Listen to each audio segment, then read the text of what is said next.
నమస్తే, welcome to F3 media. నేను మీ సృజన. F3 media నుంచి మొదటిసారిగా ఆసియాలోనే అతిపెద్ద జాతరైన సమ్మక్క సారలమ్మ జాతర డాక్యుమెంటరీని మీ ముందుకు తీసుకురాబోతుంది.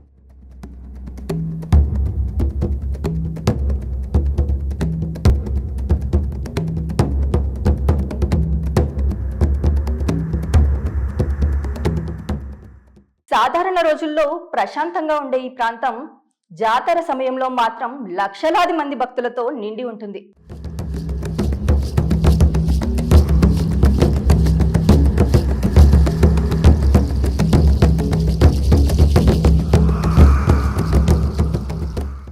తెలంగాణ రాష్ట్రం ములుగు జిల్లాలోని దట్టమైన అడవుల మధ్య ఉన్నటువంటి ఒక గిరిజన జాతర.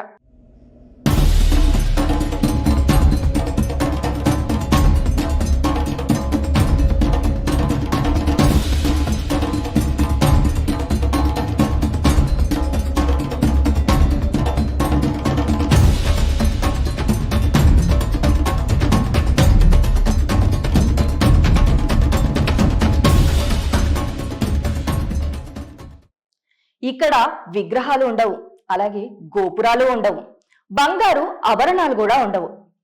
కేవలం గద్దలు మాత్రమే ఉంటాయి.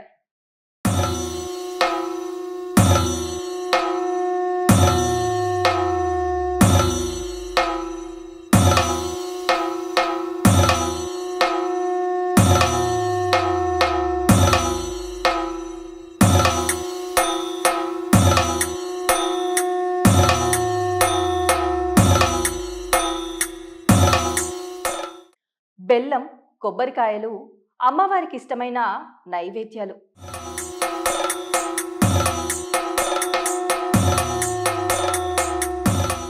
తెలంగాణ గుండెల్లో అడవుల మధ్య వెలిసిన ఒక అద్భుతం ఈ మేడారం జాతర.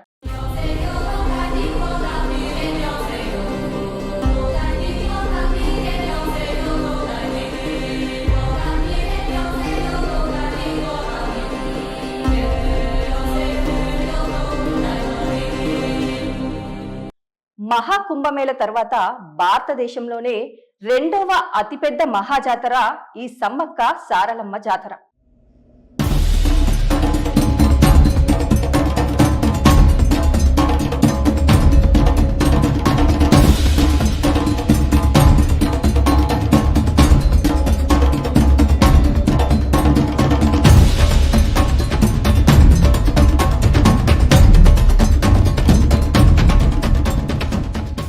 సమ్మక్క సారలమ్మ వనదేవతలే కాదు, అన్యాయాన్ని ఎదిరించిన శక్తులు కూడా.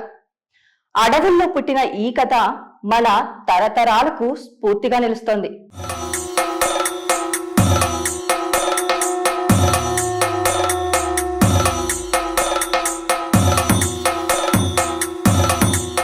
సుమారు 700 సంవత్సరాల క్రితం కాకతీయ రాజులు పాలిస్తున్నటువంటి కాలమది.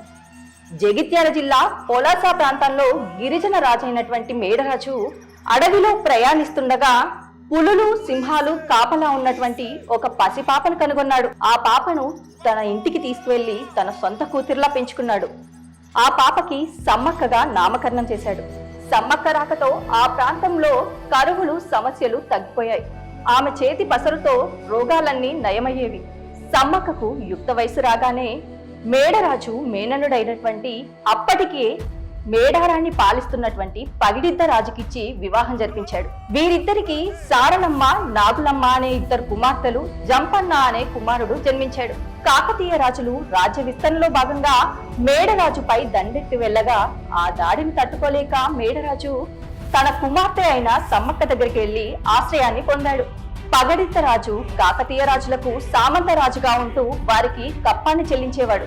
3 సంవత్సరాలుగా ఏర్పడినటువంటి కరువు కాటకాల వల్ల పగడిద్ద రాజు కాకతీయ రాజులకు కప్పం కట్టకపోవడం, అలాగే మేడరాజుకి ఆశ్రయం ఇవ్వడంతో ఆగ్రహించిన కాకతీయ రాజులు మేడారంపై దండెత్తారు. కాకతీయ రాజులను ఎదిరించే బలం లేకపోయినప్పటికీ కప్పం పేరుతో కాకతీయ రాజులు చేస్తున్నటువంటి అన్యాయాన్ని ఎదిరించేందుకు సమ్మక్క, పగిడిద్ద రాజు, సారలమ్మ, నాగులమ్మ, జంపన్నతో పాటు గిరిజన తెగ ప్రజలు కూడా యుద్ధానికి సిద్ధమయ్యారు. ఈ భీకర యుద్ధంలో జంపన్న సంపెంగ వాగులో పడి వీరమరణం పొందాడు. ఆయన రక్తంతో ఎరిపెక్కిన ఆ వాగును ఆ రోజు నుండి ఈ రోజు వరకు జంపన్న వాగుగా పిలుచుకుంటున్నారు.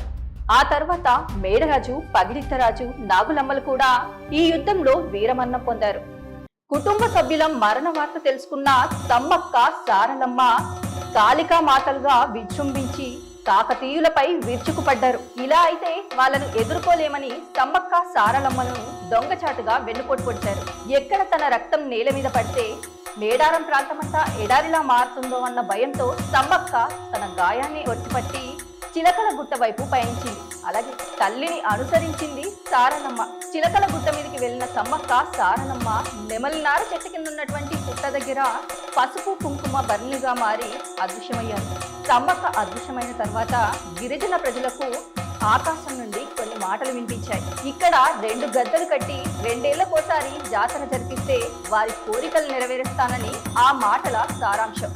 ఈ మాటలను గిరిజనులు అమ్మవారి ఆదేశంగా భావించారు. ఈ విషయం తెలిసిన కాకతీయ రాజు ప్రతాపరుద్రుడు సైతం సమ్మక్కకు భక్తుడిగా మారాడు.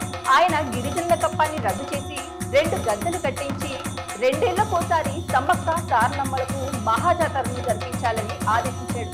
అప్పటి నుండి ఇప్పటి వరకు ప్రతి 2 ఏళ్లకోసారి మాఘశుద్ధ పౌర్ణమి రోజున మేడారం మహాజాతర జరుగుతోంది. ఈ మహాజాతర సమ్మక్క సారలమ్మల త్యాగాలను, గిరిజన సంస్కృతిని సజీవంగా నిలబెడుతుంది. కాకతీయుల కాలం నుండి ఇప్పటి వరకు మేడారం జాతరకు వచ్చే భక్తుల సంఖ్య క్రమక్రమంగా పెరుగుతుండడం విశేషం.